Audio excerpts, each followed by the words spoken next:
Abstract Transmissions. Hello, and thank you for listening to Abstract Transmissions. Today, we are excited to welcome the Libertarian nominee for Vice President of the United States of America in 2020, and the host and co-host of both the Muddied Waters of Freedom and My Fellow Americans podcast.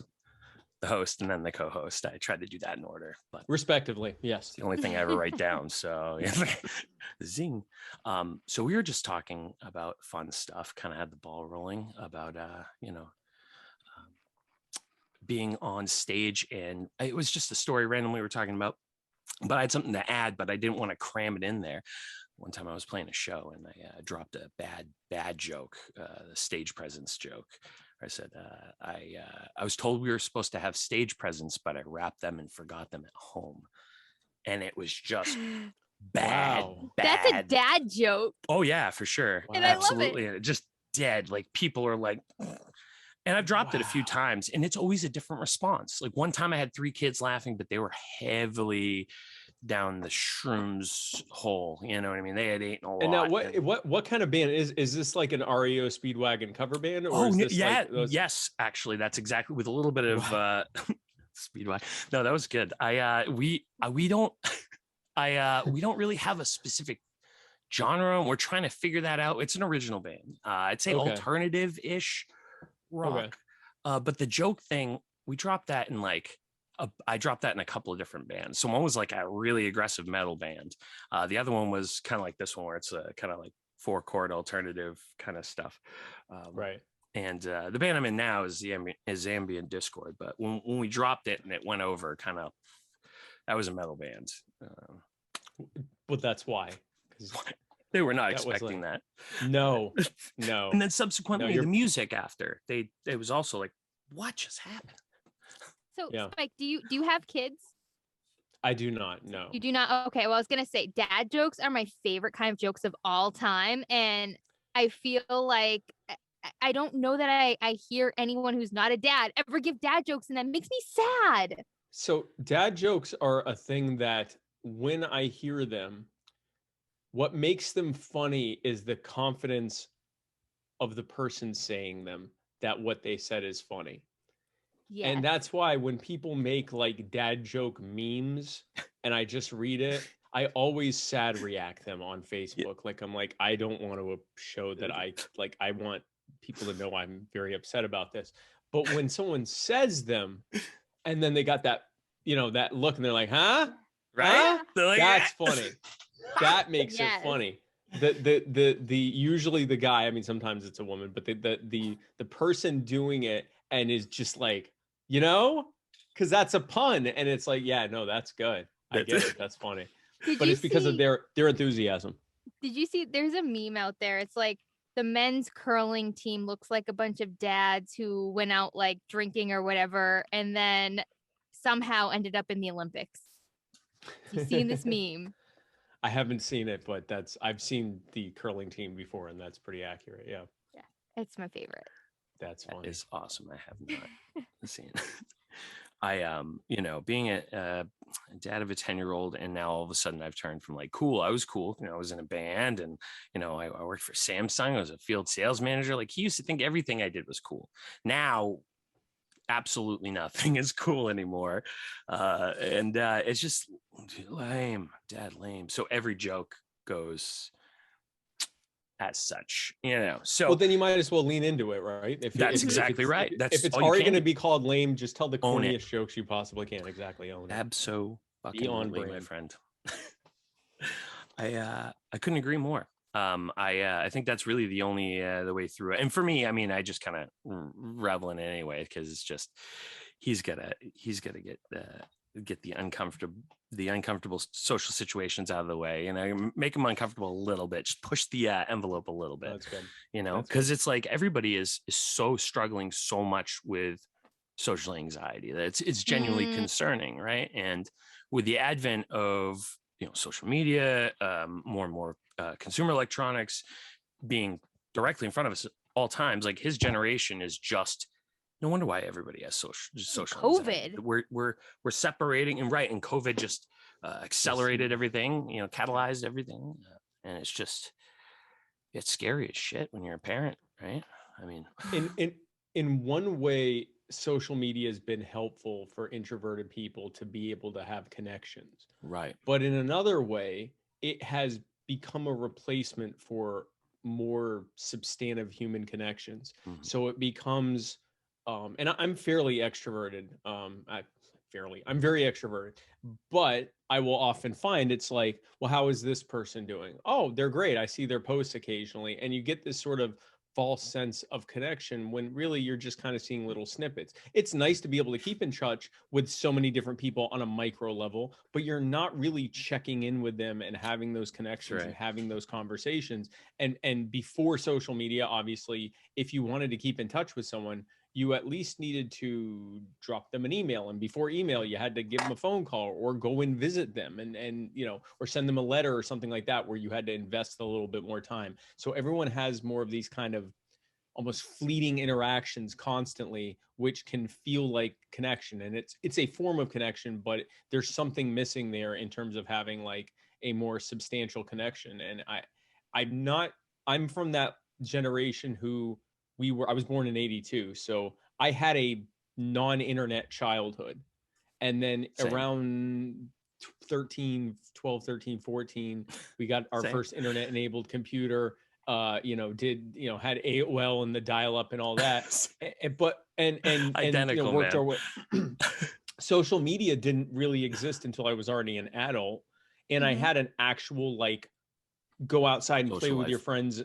Yeah. Actual, like that pretty much an experience that was largely the same for well over 50 years, with minor changes or minor I guess technological innovations, but the actual structure of what it was like to be a kid was largely the same. And then it radically shifted. I don't know what it's like. I can't imagine what it's like for someone who not only has always had the internet, but has always had smartphones and social media. And that would be a 10-year-old. That would be a 10, 11-year-old kid and younger, that's all they know. And that's crazy. I'm not sure what I think about that. I mean, it's hard. Innovation in general is good, but I'm not sure what that's going to look like. Yeah. No, I agree. Well, I think we're seeing what it looks like now with homeschooling and Zoom school. Oh gosh. Yeah, now, I agree. Mark, I mean, you've had to deal with Zoom school. What has that been like? And then Spike, I'm hoping that you can interject on this after we hear Mark's response, because being in politics, you must have some sort of feeling, especially about where, like, because I feel like this whole Zoom thing is very politically driven, and I think that that's very important to discuss. Sure. I'd like to hear Mark's thoughts first, obviously, because he's an actual parent of a child. I mean, it was really challenging. Luckily, fairly when we could do what's it called, hybrid, we went that way, and I ended up, as soon as I could, sending him back, actually. And it's funny because a lot of people are like, how could you do that? And I'm actually a little bit more left, I guess. I don't know how this got politicized, right? Science, and there's so much there that is really, really to unpack. That's hard to kind of go into that, right? But and I will, because I think there's been a little dialogue online, but I've seen a lot of what you've wrote, and I think your perspective is a little different than mine, but I think it's pretty spot on, and I absolutely respect that. But I definitely want to go into that too before I forget ADHD. But when it comes to like Gavin, I name drop again. I keep on forgetting about that, but I'm pretty open with my life in general. When he went back to school full time, it was kind of a breather, because at home was so difficult. At home was a challenge a lot, in the aspect that he needs social interaction a lot. He struggles socially in some aspects, but I mean, he lost his mom, a couple of years ago. So he definitely, sorry, try not to let it, come up each time. But it is super important to this aspect, because his only friend interaction during that fucking pandemic were kids online, and he looked forward to school actually because of the end of the day where they could all talk and that social interaction, but solely because of the social interaction. And then they started like, they didn't have a choice but to cut off the end so the kids couldn't talk at the end. And then it's like, that's what they're like after school. At the end of the day, they would all game together. And I thought it was great, you know, but because of policy, paper pushing, bureaucracy, bullshit, I'm assuming the kids, that can't happen and they had to shorten it. Anyway, during school, we constantly had issues with, you know, tech, so on and so forth, trying to stay on topic. But the big problem was that when it comes to an issue, we were trying to have the dialogue with the teacher, and she's trying to deal with so many kids. So it's like one person tech support the entire classroom, plus whatever help they could get. But then the problem was none of the kids really wanted to do anything. They're trying to find ways out of it. They're trying to, you know, they sneak electronics into the room. And can you blame them? I mean, they're going through one of the biggest thing to ever happen in human history in our lifetime, let alone the last 100 years, I would say socially, and certainly geopolitically, and oh my God, everything, economically, everything. It's really just decimated everything that we knew as life and interaction. And we at least have context. These are kids. They have, you know, everything was whatever their concept of normal. Yeah. And now it's like, no, there's this deadly disease. Stay in your house until further notice. Right. What does that even look like for a kid? He was terrified. Because he's never the kid to like be super open about his stuff. He internalizes some of it, even though we have a really close relationship and good dialogue, which I think whatever existence we are in, that's how it is. You know what I mean? I think whatever God is, if it exists, that we have the relationship that we do because these last 2 years have been just brutal on him. He lost his mom, and then fucking right after, you know, the fucking pandemic. And then during the pandemic, I had an unexpected, randomly, like, I don't drink. I have, you know, some pretty heavy reasons as why now, but I mean, you know, I drank a little bit earlier, but in life, but I had a random pancreatitis flare up, and I was in the hospital for a week during COVID. So he was just fucking horrified by the idea. And I had to it was right at the beginning. It was in late April or May. And so when it was the scariest and no one really knew what we were even dealing with. Nobody had a clue. And I was very much on the, look, I think I'm going to be fine. I'm going to go in there. I'm going to one of the most heavily sanitized places as possible. Right.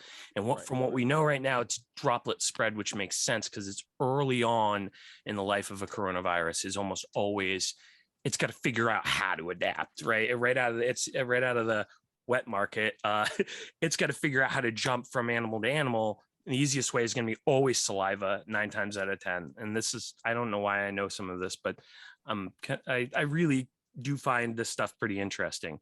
But it takes a while. Like animals aren't coughing in social situations too often. So a lot of times it's spread through the interactions of the animals, fecal matter, so on and so forth. Right.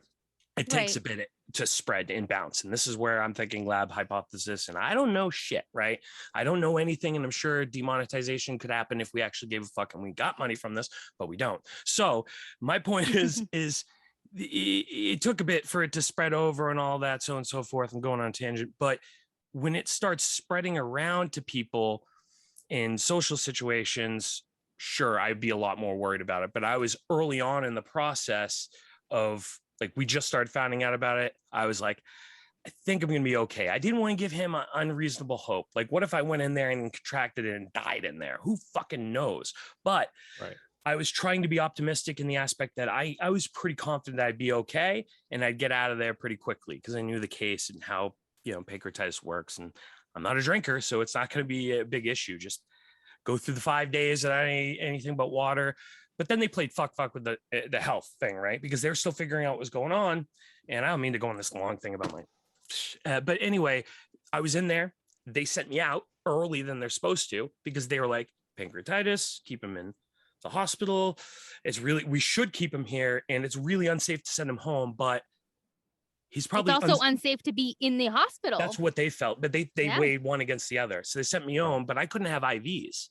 So I drank water, pancreatitis flared back up, only water, flared back up, back in the hospital the next week. So it did this back and forth for 2 months because it's always different people. It's always different things. It's always paper pushing and insurance problems. So yeah, he was like, what the hell is going on? And, now that I've spent 15 minutes talking about myself, it was a really crazy situation. I can't imagine kids going through all this at home. And the only reason I bring this up is because I know about 3 other kids that were dealing with similar circumstances, but in different ways. Parents fighting, drinking at home, and I'm not going, that's not my person, but you pick up on other things. The kids are talking and stuff. You don't mean to, Right. but that's another side effect of this. You And learn now about other it's people's politicized. lives, And you it's don't politicized. want to.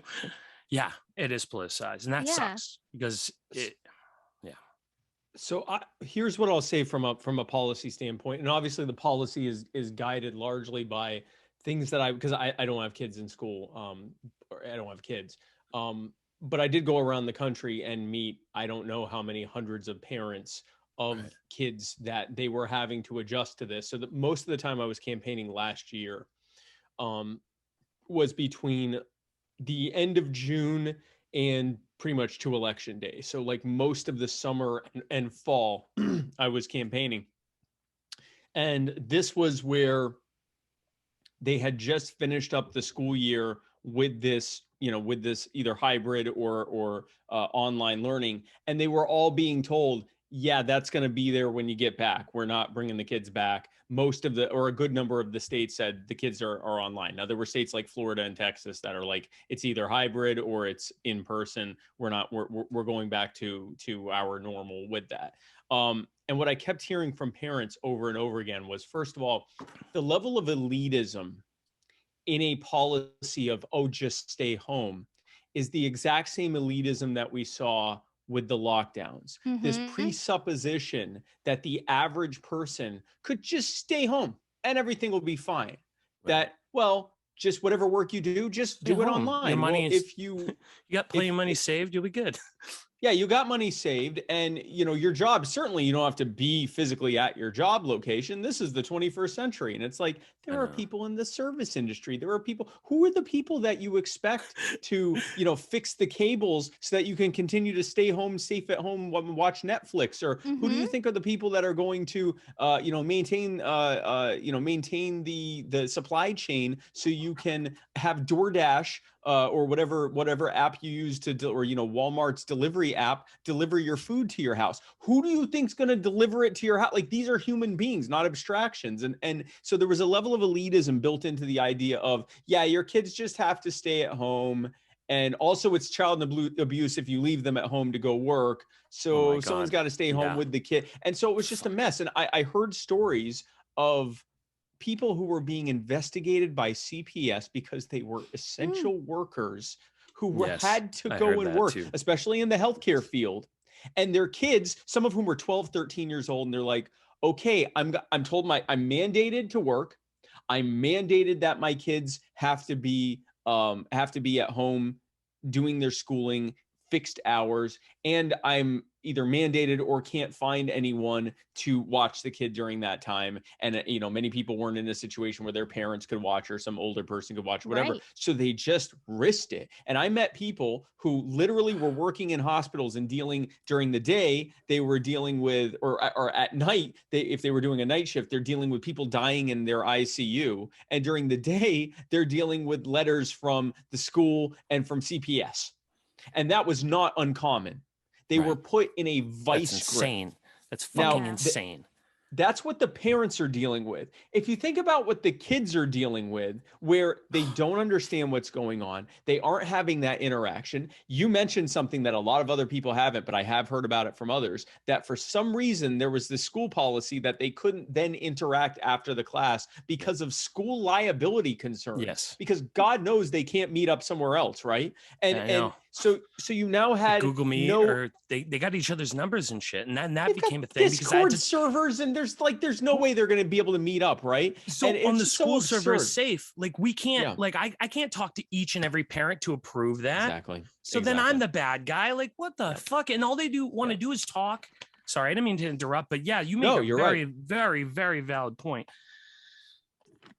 No, it was a gigantic mess, and it was based on two very bad and cynical things. Number one was teachers unions, public employee unions, and we see this with the police unions as well, but teacher unions basically saying, we want to get paid the same thing, and we will, sue anyone that forces us to go into schools because there's obviously a larger likelihood of us catching COVID. So instead of having prioritization of kids being able to stay at home if they are sick, or teachers if they have chronic health issues, being able to stay home, instead they said, nope, everyone has to stay home. And the fact that tens of millions of Americans and their children, American children and American parents, are going to be completely left behind by this policy change, oh, well, screw them. And it was the same thing with the lockdowns. It always is, though. Elitists saying, you got to work it out. I remember hearing politicians, they'll figure it out. They'll figure it out, or politicians saying something like, if you think about it this way, this is really good me time. It's time for you to be at home and to really just, learn things about yourself you didn't know. Yeah, unless you have to work 50 hours a week.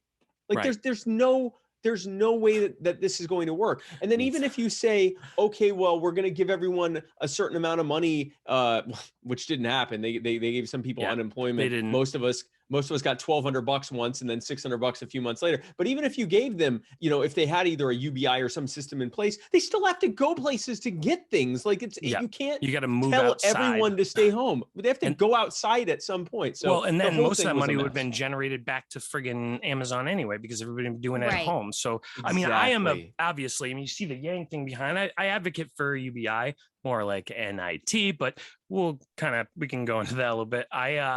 I am a strong advocate for, if we're going to pump money and use people's stolen money, we should be pumping it down and not up. Right. And that's something that I actually was a huge proponent of was, if you're going to do the unemployment thing and you're going to allocate certain funds, bring it to the local government where they can allocate the funds and say, okay, this is what we're going to do. I would give it to the local government and let them determine. I wouldn't even do that. I would this is the only thing that I feel government is good for, period. That if I've ever been good for, is taking people's money and dishing out those people's money. Whether it's to corporations or to us or to anybody or to dolphins, it doesn't fucking matter. The point is they're taking money from people and giving it to people. And at the end of the day, in my opinion, like, I don't buy the whole, okay, well, people aren't going to work if you give them money thing. It's just not, it doesn't bore out in the numbers. You look at disabled people, which I am one, and the last thing that people want to do is sit around all day. They go crazy, and it's not good for their health mentally or with addiction and all that, so forth. And people are going to work. So it's whether you want to give people who are in sex work the opportunity to not do sex work, or somebody that wants to make a bakery, the bakery.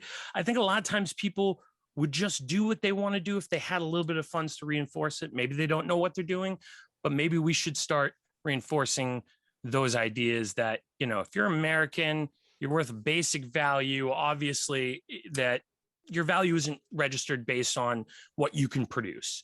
That, or what's the word? How we're measured as product as a contributing growth, member of society. GDP.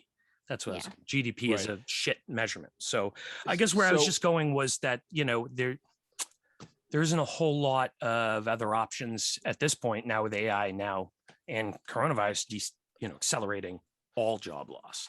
So here's where my concerns about UBI are the potential for inflation, and we can talk about that. But also I government does a lot of taking people's money and then distributing it. I would argue they aren't actually good at it, though. No, but that's a whole other subject. But here's the thing. Last year, I actually don't use a UBI argument here. I use a eminent domain argument here. And the reality is, last year, the various governments around the country told the American people, most Americans, you aren't allowed to work. You aren't allowed to go outside. You aren't allowed to work. You aren't allowed to operate your business. That is a form of taking. And under the eminent domain clause in the Constitution, any taking must be compensated. And so if you are going to go this route of having the government at any level claim the authority, which I don't believe they have that authority, but let's say they claim this authority, at the very least, okay, great. I can't be working, then I need to be able to have money to be able to survive. Now, here's the long-term problem with that, and we're seeing it now. When you eliminate the supply of labor and production, and in any way inflate the purchasing power, then you end up with through the roof inflation, which is what we're seeing now for two reasons. Number one, a bunch of money was printed out. The monetary supply was increased. So that value, that currency is worth less. Number two, no one was making anything. So the demand stayed here. It actually went up a little bit on certain things, and the supply did this thing. So what's happening now is the reason why wood is so expensive, the reason why you can't build a new house right now is because there's no wood being made, and it's going to take a year to try to catch back up with it. So it's a supply and demand issue. So, but what we saw last year was the greatest transfer of wealth in human history. And the insane thing about that was that the transfer of wealth was largely from those with the least to those with the most, because they printed out over 10 trillion Federal Reserve notes and handed at least 3/4 of it in the form of federal stimulus spend, Federal Reserve stimulus spending and loan underwriting, and in the form of direct payments to corporations. It was just printing out money, handing it to corporations, and sticking common taxpayers with this bill. They're not for the really next 40 years with anything, though, right? It's all it's just credit now, you know. It's zeros on a ledger. You know what blows my mind with that, though, and this is where I think that, and this is where my pushback to the inflation thing is that they're not really printing anything, and they never really have been since the 90s. We've been doing this steady inflation dance for a long fucking time, and then the 2008 housing crisis, and we keep on dealing with these fallouts. But I think the difference that's happening now, because obviously the big concern is jobs, no production. Like, what the fuck is gonna, like, that's you a said, huge it's problem. fucking crazy. You know, Subaru shut down for I think it was Subaru shut down for a whole month because they could not make cars. They did not have chips to make the friggin' cars. So everything and that's not going to change, I don't think. I mean, well, no, it is, because I do think, this is my perspective, and this is why I always am behind the whole, taxation is theft, except when from robots. So robots aren't capable of being consuming they consume natural resources, but that's about it. They don't consume any type of healthcare or food, or they pretty much some maintenance, but robots can also do some of that. No, it's equipment. It's equipment. I think eventually there's going to be a time where, and this is already happening right now, because this is just a big excuse for all these companies to go even more AI than they were before. Individual, burger slingers, so on and so forth. My thought is that with the advent of technology, that in a lot of ways is a bad thing, but at the same time, if done right, and we really approach it the correct way, which we won't, because we never have. This is, again, idle thinking. No, I know, but bear with me. But I think that could really solve that solution. And ultimately, it's not really up to us. It's going to either yes, or we're all going to die. And the reason why I think that is because we're on a curve, and it's just steadily going. It's not like a cliff. And I like that term, the curve, only because we will only see a steady curve in use in electronics too. So either we figure those things out as a species, because I mean, China's running a lot of the same problems too. It's just a different whole thing. And this is only my opinions. I'm not saying these as facts. I think some of them are kind of factual, but just my perspective. But I think that that the inflation thing, we're already screwed from that. We owe China so much goddamn money. If they just decide to pay up now, especially with everything that's going on, I think that the only solution to this is going to be push the robotics, push the AI. It's already there and it's already on the way. We're going to have to deal with the robot trucks and stuff, because if we don't, those other jobs aren't coming back. And you're just going to have a lot of angry Midwesterners that can't wrap their head around the problem, who don't give a fuck about wrapping their head around the problem, because it's not their problem. Their problem is food on the table and their goddamn families that are either dying from, hopelessness and fucking alcoholism or just COVID. Sorry. No, just take a breather for a second, Mark. No, I know. It's just I know. the Yeah, I think Spike had something. yeah, no, I didn't want to Yeah. No, that's talk fine. over So you.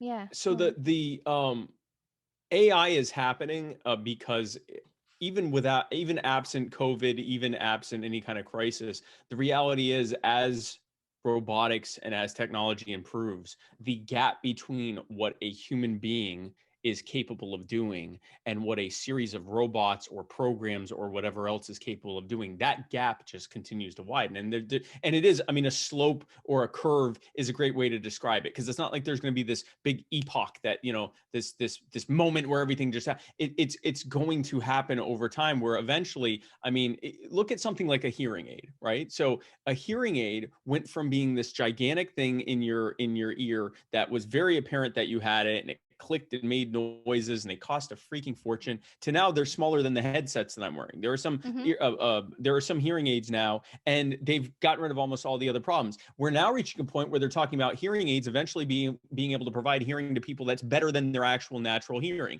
We're seeing sight aids, just the beginning of them, where people who are completely functionally blind, have no nerve ending supply from their eyes to their brain, and they're putting in implants that allow them to see basic shapes, and they're just now starting to get into things like color. That's eventually going to reach a point where they have eyes in the back of their head, and we can just add them so that we can have have night vision and zoom vision and stuff like that. This is the reality of technology. It just keeps getting better and better and better. And humans are still the same humans that we've always been. We're not evolving at nearly the pace that the technology can. So at some point, we're going to be displaced in the labor force, for the most part, at least. And that just is the reality. And like you said, we're going to have to figure out how to adjust, or it's going to happen either way. So it doesn't really matter. My concern specifically about UBI is this.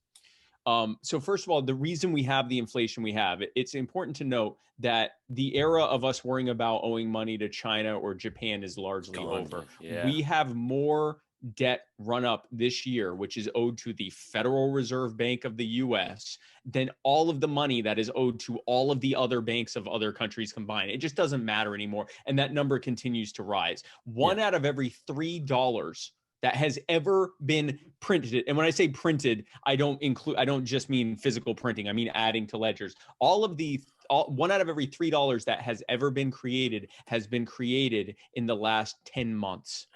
It's crazy. Fucking insane. If you look at these M2 supply charts and things like that, it's going through the roof. And that coupled with what's happening right now, which is a reduction of supply due to people not working. And that's a combination of they're getting paid not to work, but it's also, why would I go out and work with COVID if I could just make money and not? I mean, it's a no-brainer. I don't blame them not for doing it. Why would they do it? But without a pandemic, it probably would be a little bit more even, where people would be working again. But, it's not going to be the same. And there's going to be some supply chain issues until robotics fill that gap. Here, my problem with UBI is that the more you print out money, and again, the more you add to the money supply, even magically on a electronic ledger, the money is losing its value over time. And in the 113 years that the Federal Reserve, 108 years that the Federal Reserve has existed, our money has lost 98 cents on the dollar of its value.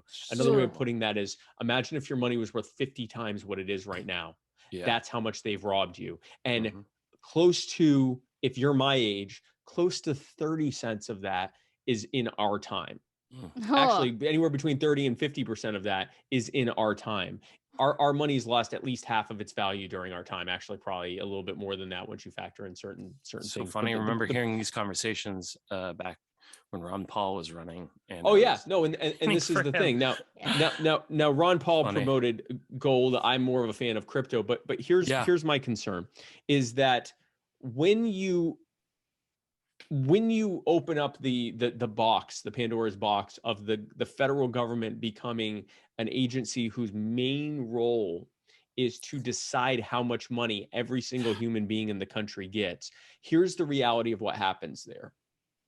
If I'm a politician, right? So if I want to ever win an election, I have to go. I can't go in there and tell tough truths about Nope. UBI once that box is open and everyone's largely relying on that to make ends meet. There's no way I'm going to go in there and go, well, folks, with inflation and blah, blah, blah, this is unsustainable. They're going to say, we don't care.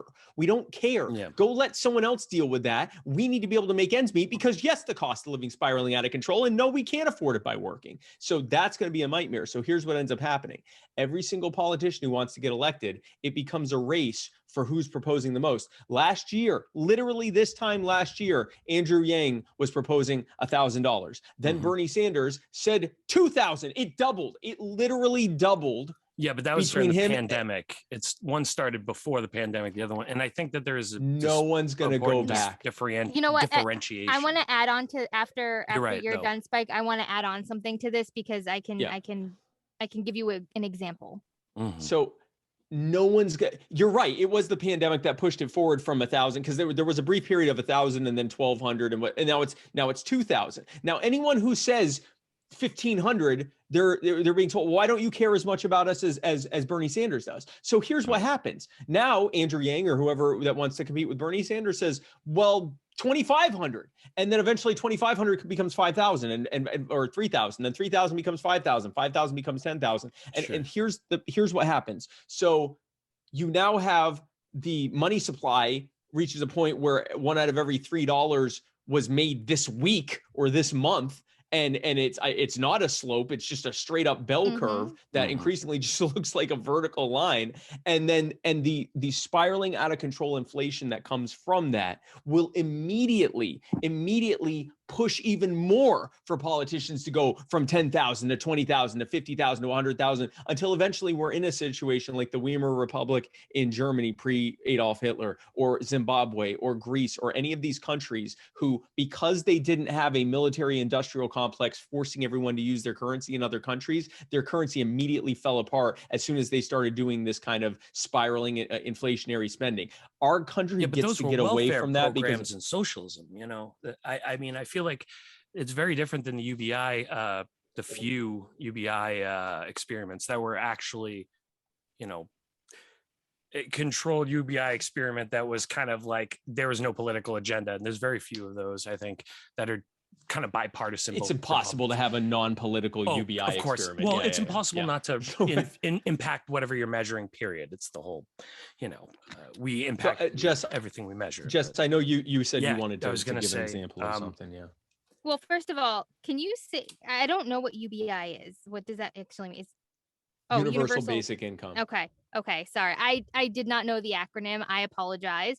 But I want to it's all right. and maybe there's other people out there who didn't. But what I want to say is my husband works for our local shipyard, and our local shipyard is part of the federal government for the Navy and building submarines.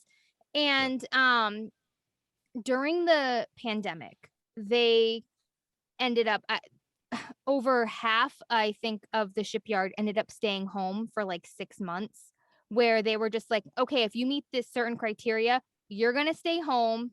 We're going to pay you your entire full income. Oh, and by the way, you're still going to make all of your earn time. And, so people were finding reasons to not have to come into work just because they didn't have to work and they got all their money. And like this one guy, and I don't blame them, by the way, especially during a pandemic. I don't blame them. Yeah, I don't either. But at the same time, like what my husband and I talked about was like, these people are like, oh, well, I want to stay out for this reason. And, the government was like, no, sorry, that's not a valid reason. Well, I want to stay out for this reason. That's not valid. Oh, well, I'm fat. Okay. Then they let them stay home just because they were fat. You know what I mean? And it's like, they were just finding reasons. Well, they were just looking for a reason. Yeah.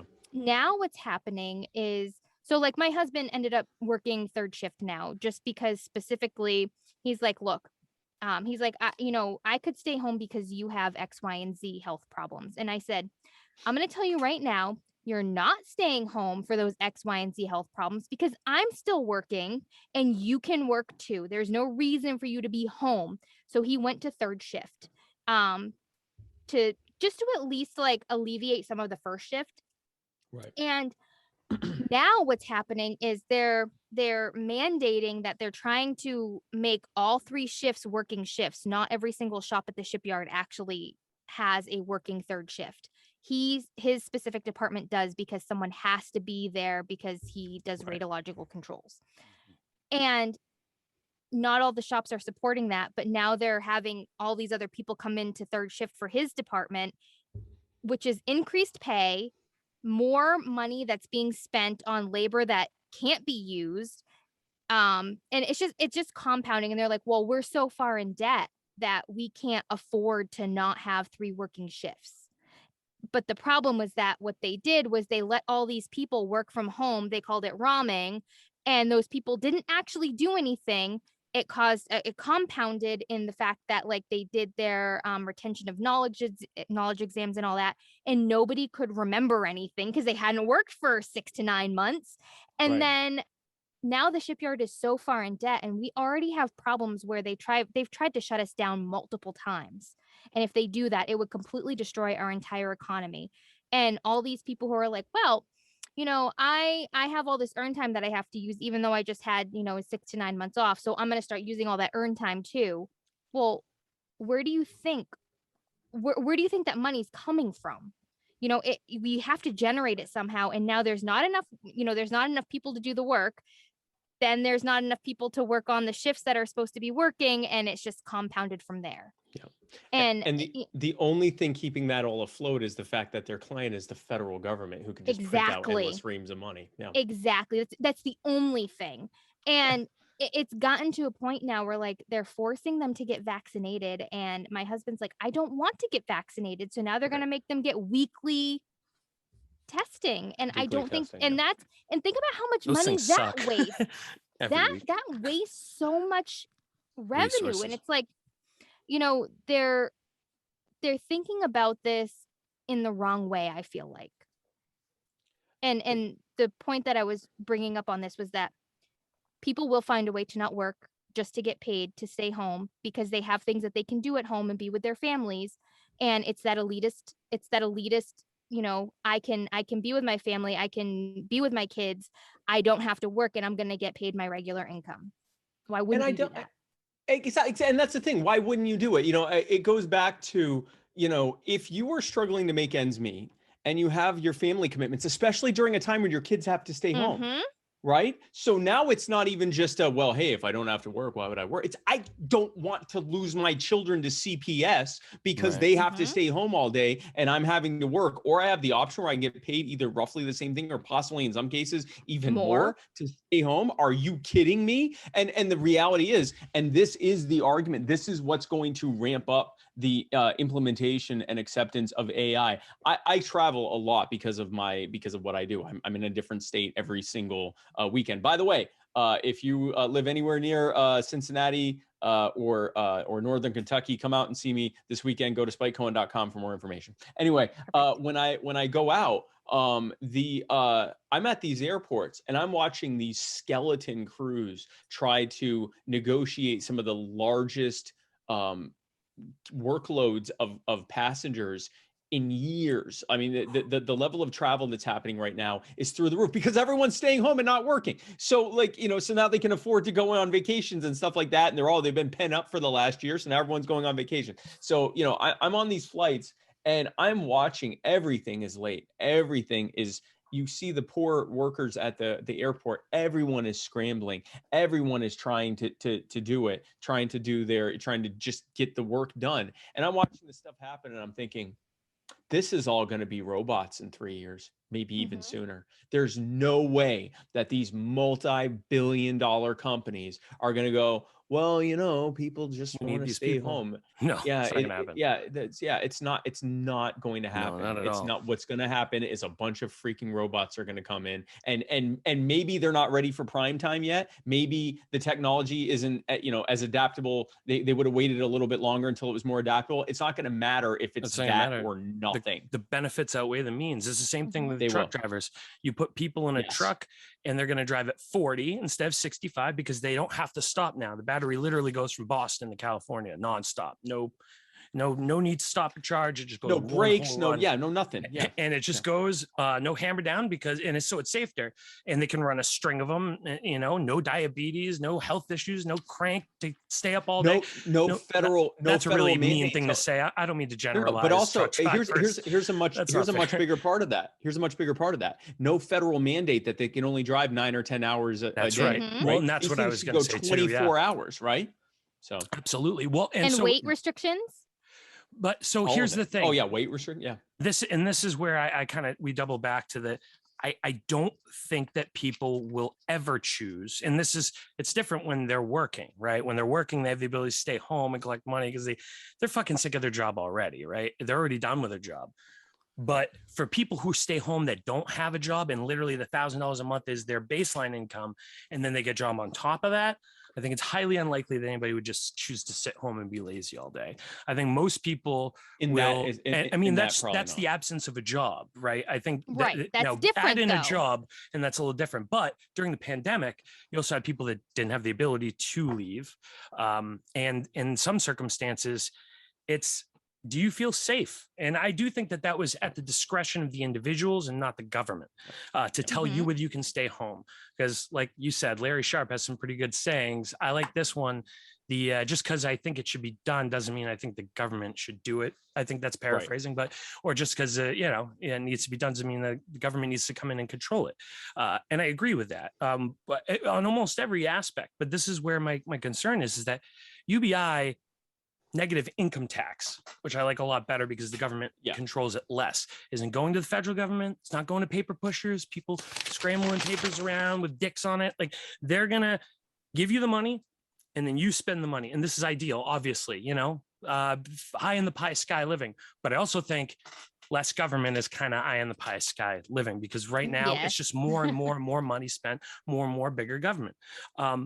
Less government to me in this scenario would be no government intervention when it comes to the capital and the individual businesses and the small bakers and so on and so forth. And people think I'm crazy with that, but I don't think that they should step in. I do think that when you eliminate a lot of those things and introduce a UBI and less regulation too, you're going to have less and less landlords that are going to have the ability to raise $1,000 a month, because they're just going to have more and more competition. There'll be more people that go, well, screw them, I'm going to charge less and get their customer, and so on. So that's the benefit of capitalism. But the government regulation always steps in and fucks that up, right? They come in and go, you can do this, you can do that, you can't do this, you can't do that. And because of that, some landlords get an edge. I'm using landlords as it's always the thing that people say. It's everything. The regulatory structure that was written by corporate cronies, wonder of wonders, it benefits the largest companies, and it creates a barrier to entry for everyone else. No, I think we can all agree to get rid of all that nonsense. Yeah. Well, and that's where I think that certainly in a system like now, UBI is just going to be more people siphoning money here into dark areas, and people who work for, local federal governments taking it, putting some in their pocket by pennies, but nobody will notice because it's pennies, all kinds of crazy stuff. I agree. I'm just saying that, federal government sucks at a lot of things, but they had no problem finding a good majority of us pretty quickly to dish that money out when they needed to. So I don't mean necessarily distribution's not going to be a problem. That's the only thing I meant earlier. I didn't necessarily mean that people's money, or I meant more like distribution's the only thing they're really good at. And because they're just bureaucrats, right? They can distribute. It's just what it takes to pass to get it done. Here's my take on this. Also, for those who don't know, just in case, I don't know how any people, negative income tax is a little bit more obscure than UBI. Oh yeah, it's a similar idea. It's fine. This was actually something proposed by Milton Friedman. And others. So for those who say it sounds anti-libertarian, there actually are. I'm not in favor of it, and I'm going to talk about why in a second. But it's actually, there were some libertarians, or at least liberty-minded people from the Chicago school that proposed this, like Milton Friedman and others. Yeah. Negative income tax is kind of a means-tested UBI. So it's not UBI, it's a means-tested basic income, which is basically based on, okay, so if you make, we know the progressive tax, right? The more money you make, the higher a percentage of your income at different levels you pay. but it would go the other way too. So the less money you make, so if you have like, let's say the whatever's considered the poverty line or 200% above the poverty line, so the basic income level, anything below that, or maybe even starting at the basic, you know, standard median income level, they actually pay a negative income tax, basically meaning the government's going to hand them money, but on an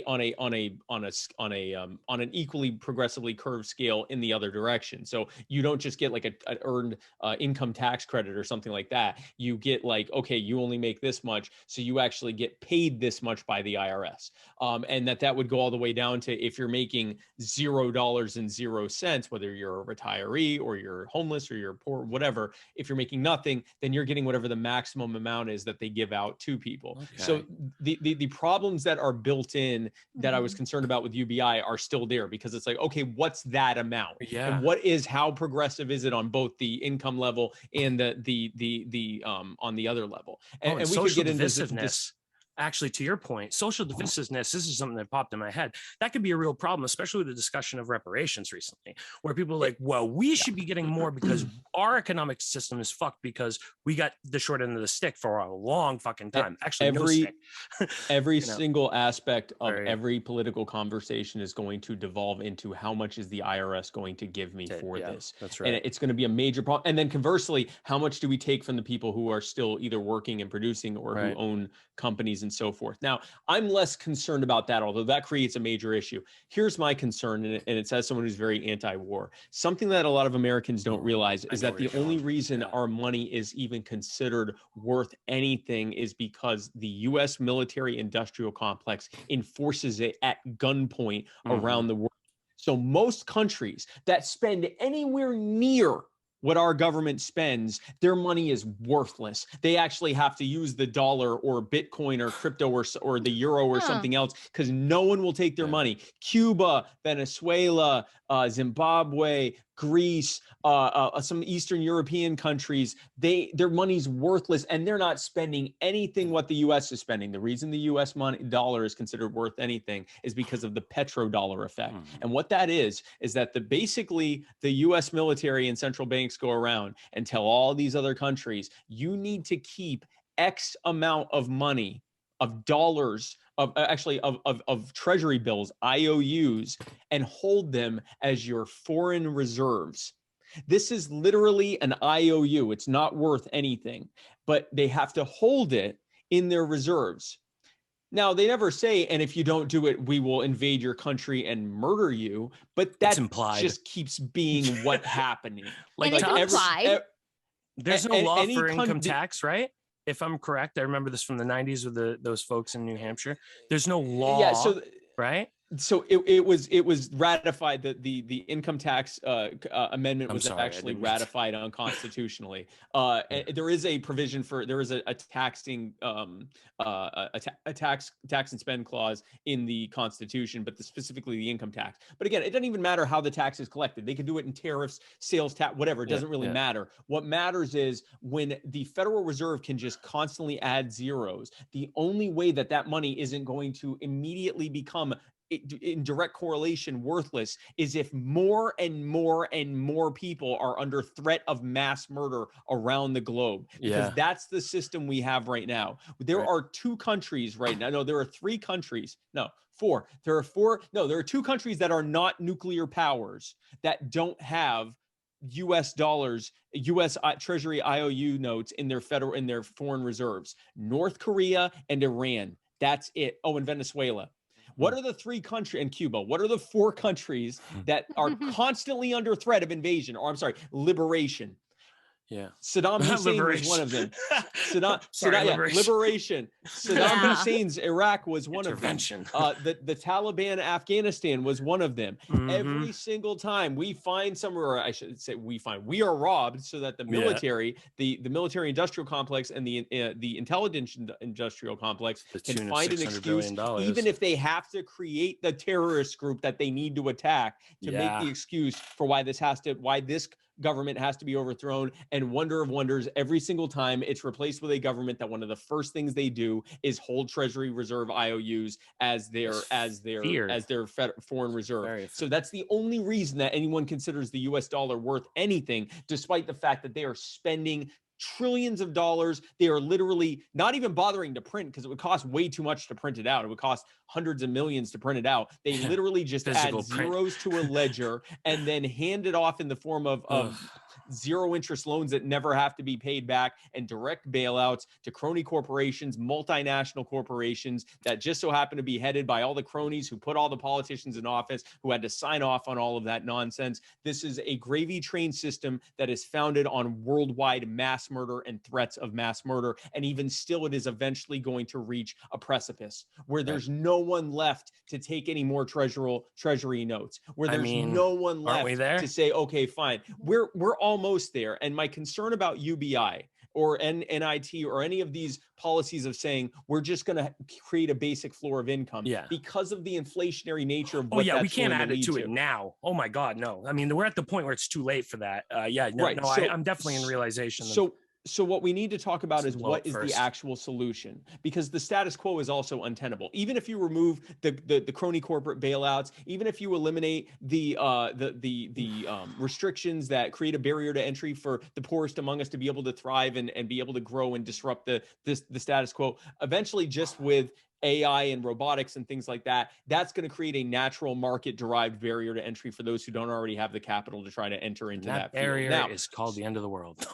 Right. Well, so then how? But so then what do we do? And my argument is that our biggest problem is the fact that this government and governments around the world decide what money is and how much it's worth. That allows them to game everything or our value of every problem. And as a result, what our value is, right? It's like the most disgusting version of labor theory of value. It's the printed out money theory of value. And what I would say is, and this is where the crypto anarchists get it right, when we take back the concept of what currency is, a lot of the problems that we are facing, again, going back to what if your money was worth 50 times what it is right now, it wouldn't matter what's happening with robotics. Your families would have already built such a financial legacy for you that you would be a capital owner. You would be an owner of capital. It wouldn't matter anymore. You'd be a lot more pro-capitalist probably. Well, there would. Pro-capitalism, and there'd be a lot more people there'd be a lot more actual capitalists people owning capital. There'd be a lot more people that actually have a real stake in the economy. But we've been robbed by that by central bankers and their absolutely cynical system that they've built. So what I say is the inverse. We need to be having a serious discussion about not just ending the Fed, but getting government out of currency altogether and having market-derived currency, where instead of having a currency, the money that's in your wallet, the government has a vested interest in it losing value over time. Instead, by creating that competition-based system, by having different providers trying to provide you with their currency who have a vested interest, if for no other reason than their bottom line, to get you to use their currency more often than someone else's, now there's a race to who can actually make the value of your currency, not just your investments using that currency, but the actual currency itself gain value over time. Imagine if you could just have your money sitting right here on the table or sitting in your wallet, because it's not, it's cryptocurrency, sitting in a crypto wallet, not even invested, and it's still gaining value, like every Bitcoin owner for the last 10 years, or Ethereum owner, or even the Dogecoin owners right now. But imagine if that was how it was. The conversations we're having right now wouldn't matter, because we'd be gaining in value by virtue of what we already own, instead of watching it constantly lose value over time. So I believe that is the long-term solution to this. And that means completely relooking at how we even interact with government in the first place. So one of the things that I noticed, back when the pandemic first happened and a lot of people were not at work, and the amount of fear caused such irrational thinking that when the bills were first proposed, I was like, this is bad, guys. Like, I had posted on Facebook, I was like, this is bad. Like, I really hope they don't pass this. I'm really scared about what's going to happen. This money is not going where you think it's going. You might be getting $1,200, but this is not what's happening. Like, I'm scared. And all these people were like, well, I can't pay my bills this month. Like, I need this That's all they can $1,000. focus on. I need this. I need this. I need this. And Yeah. I'm like, Yep, but yep. you're not thinking into the future. And then I realized, I'm like, this is what's happening, is they're using this fear-based tactic to make these people beholden to them. And I was like, you know, I understand it and I get it. And I was one of the lucky ones where I actually do work in healthcare. I'm a certified professional coder. And Okay. you know, I've been working in GI for 15 years now. So it's like, and we never once went to work from home. My job could have fully been work from home. We stayed open and stayed in the office the entire time. And I was like, you know what, I only work part-time, but I started working more full-time hours just to take advantage of it because of all the people who weren't working. Right. And I'm like, you know what? I'm lucky because I don't have that fear-based, you know, I need this stimulus. And once I saw the amount of people who had that fear, and that's what was driving all of this, and then all these bureaucrats started taking advantage of that fear to drive these policies that really had nothing to do with COVID. Yep. That's when I lost complete 100% faith in any sort of government program at all. I mean, not that I was already had any faith or anything like that, but like that's when I saw the reality of everything. And Government. Spike, you've No, go ahead. Go ahead. I was gonna say, Spike, you've actually given me some hope to feel like there are still people out there in government who understand this and don't want this to be our reality, but it is. Well, it is because government wants us to live in a series of crises, because it leads to you saying things like, All "This is government. the most." All government. Yeah. All government. This isn't, Nobody's free Democrats from versus that. Republicans. Yeah, no, I agree. No, it's not. It's not. This is, so for example, this leads to people saying this is the most important election of our lifetimes. I'm going to have to vote for something or someone that I hate because they are marginally better than the other person or thing that I hate. I was one of those people, but no, I know. And I'm not even giving you a hard time about it. No, I know you're not. No one likes Joe Biden. I like your perspective on it. Nobody likes Joe Biden. And he got nobody likes Joe Trump Biden either. doesn't like Joe Biden. And no one likes Trump, literally. But it's because everyone is living in a constant series of crisis. They're making crisis-based decisions, and we have to look at how government gamed that crisis. So COVID is a perfect example of this. Yeah. For the first almost 2 months that the virus was here, possibly more, because it may have, at this point, there's more and more possibility that it was here the end of last year. But at the very least, let's say that it was here middle to end of January. Okay, that's it was here in December. Well, I believe it was. I believe it was possibly I as know early it as was. Labor Day. I got sick in January, real bad, and I was on the couch. I've never gotten that sick from a flu in my life. I was sick in February. I tested negative for both flu A and flu B, and I have gone around the country since then, and I routinely test negative for COVID. I may have gotten COVID for all I know. And the reason why I don't know if I have COVID, and so many of the rest of us did, is that Jess, for at least... I'll answer in a minute. Oh, sorry. I didn't. At least for almost 2 months, at least for 8 weeks, at least for 6 to 8 weeks, the CDC did not allow testing in this country. There were American companies that were making COVID test kits and selling them overseas, and it was illegal for them to use them here. When I went in February, where we already knew the virus was here, and I went to a doctor and said, "Do I have COVID?" She said, "There's no way of knowing. We aren't allowed to test, and the CDC hasn't created their test yet." That is what allowed the virus to spiral out of control here. And then you had state governments, multiple state governments, Washington, New Jersey, New York, and other states, where the state governments were taking COVID patients out of ICUs in hospitals that had the protocols in place to protect all of the other patients that were there from COVID, and putting them in nursing homes and mental facilities, even though the owners and the people in those facilities were saying, we don't have the protocols in place to protect the people who are the most likely to die of COVID from COVID. So bad decisions on both sides. And so we went from... it might be a few people here that have COVID. Remember when it was like 8 people or something like that for the longest time? Meanwhile, it's, countless. We went from that to actually it's already tens of thousands of people, and the fatality rate could be as high as 10%, because suddenly all they were, what it was. They went from no testing They went from no testing to only testing the people that were confirmed to already have it because they were in ICUs. Of course, the fatality rate was in the 10 percentile range. These were the people the most likely to die from it. And they gamed the system by putting them in nursing homes. Now, then they used that fear that everyone had and said, hey, listen, guys, you all have to stay home. And the American people who usually overwhelmingly would be like, fuck you, I'm going wherever the hell I want to. I'm not, you don't tell me. A large number of Americans, even some libertarians and even some conservatives were going, you know what, let's just take it easy for a little bit. But what happened as a result of that is people saying, how am I going to be able to make ends meet? Great news. We're going to spend about $36,000 per American, almost all of it in debt, and you're going to get about $2,500 to $4,000 of it. Don't ask where the rest of it's going. It really isn't relevant. It's going to all the corporations that put us in office, but you're going to get all of that.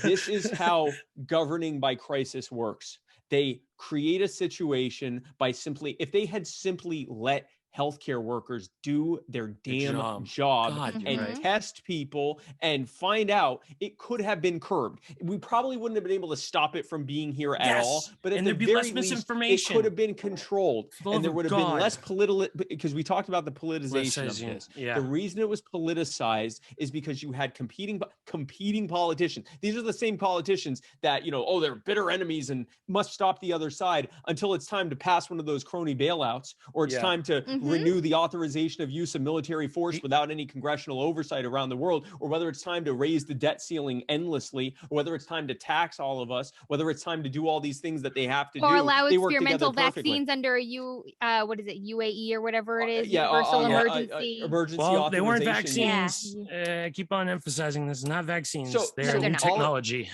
Entirely new technology.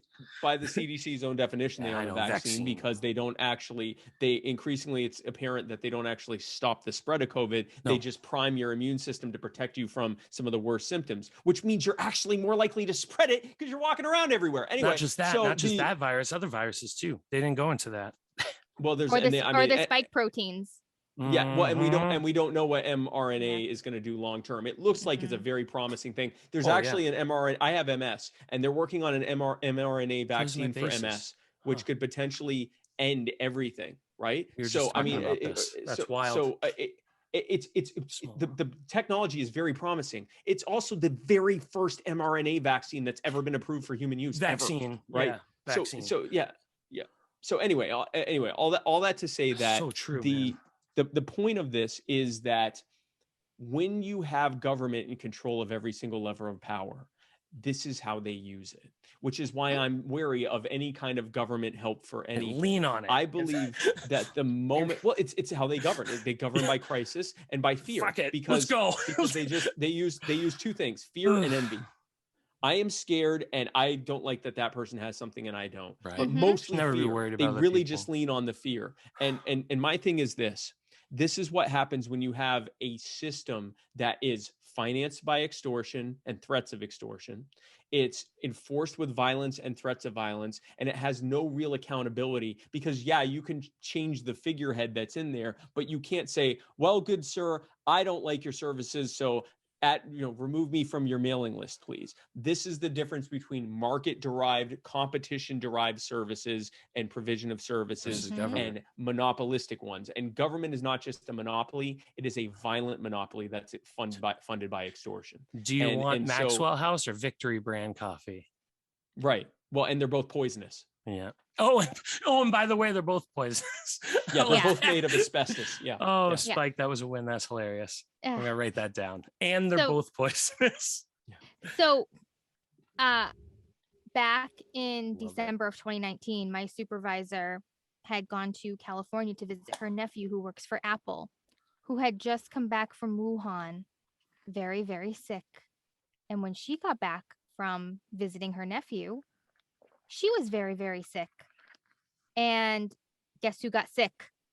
Me. Yeah, right out of the gate, huh? Right out of the gate in December. He had just come back from Wuhan. Okay, so keep in mind that that's where he was. And I remember that. So I have a lot. It. Oh yeah, I don't even know that anybody really. I don't even know that it was the Feds. I don't know that the Feds were downplaying it. China was downplaying it. The Chinese government was arresting and imprisoning people who were trying to talk about this. So man. when she got back and she was really sick, Horrific. and then I got really sick, I'm a voice actor, and I remember at that time the reason why it's so like ingrained in my memory is because I was working on an audiobook for translating for Chinese people who had their English as a second language. Okay. And I had to postpone because I was coughing so bad I couldn't record. Right. And my husband was sick for a month and a half, and he actually had to go to emergent care. And he's like, he tested negative for flu too, and they're like, oh, you just have a virus, we're just going to treat the symptoms. It's just a virus, is what they said to him. And it was bronchitis really, really bad. And so at that point, I am 99% sure we both had COVID at that time, not knowing that that's what it was. Nobody knew about it at that time. Mm-hmm.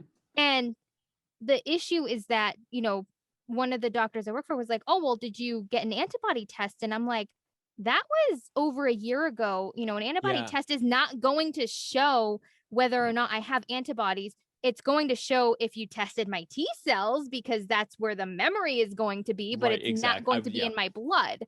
And so it's like, same with people have like these small like portions of, knowledge, like the general public, these small things that they grab onto, like, oh, well, just go get antibody tested.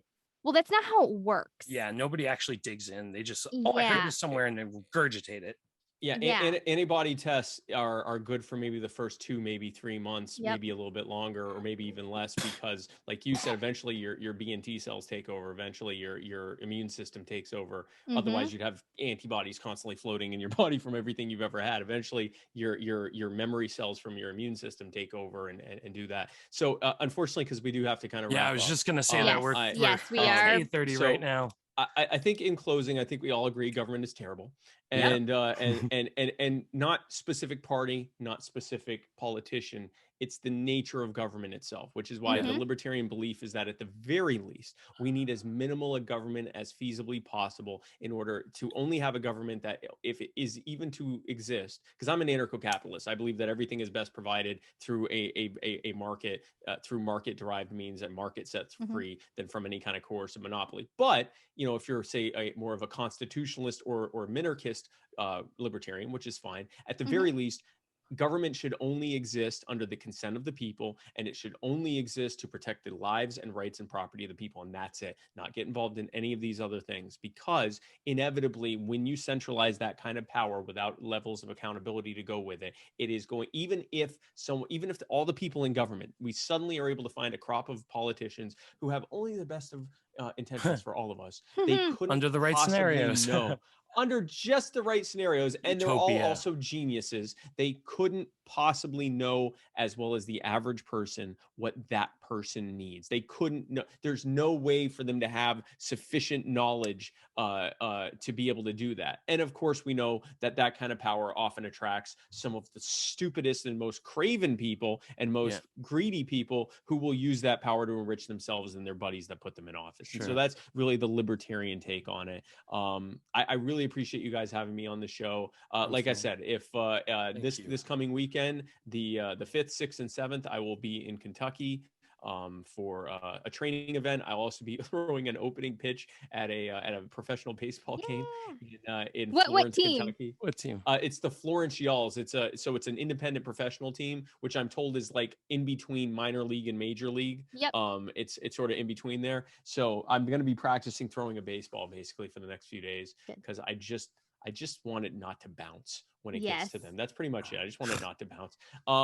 And so if you anyone wants to come out and see anything that I'm doing, my events are regularly updated. My scheduled events on spikecohen.com. You can go there and see my up to the minute or up to date schedule of events. And if I'm coming out to your area, come on out and meet me. I'm on Facebook, I'm on Twitter, I'm on Instagram, I'm on YouTube, I'm on TikTok for the kids, and I'm also on Muddied Waters Media. My show is My Fellow Americans and the Muddied Waters of Freedom on Tuesday and Wednesday nights at 8 p.m. Eastern, or you can watch every episode by going to muddiedwatersmedia.com.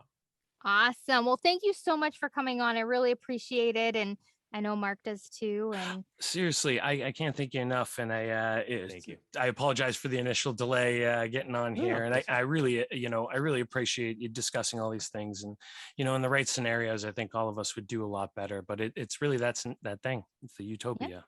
Yeah. So All right. hoping that works out for all of us. We all appreciate the listeners out there diving into some really heavy issues with us. Keep in mind, we're going to try to do this at least a week, at least weekly. And for all of you, we thank you. Abstract here, abstract there.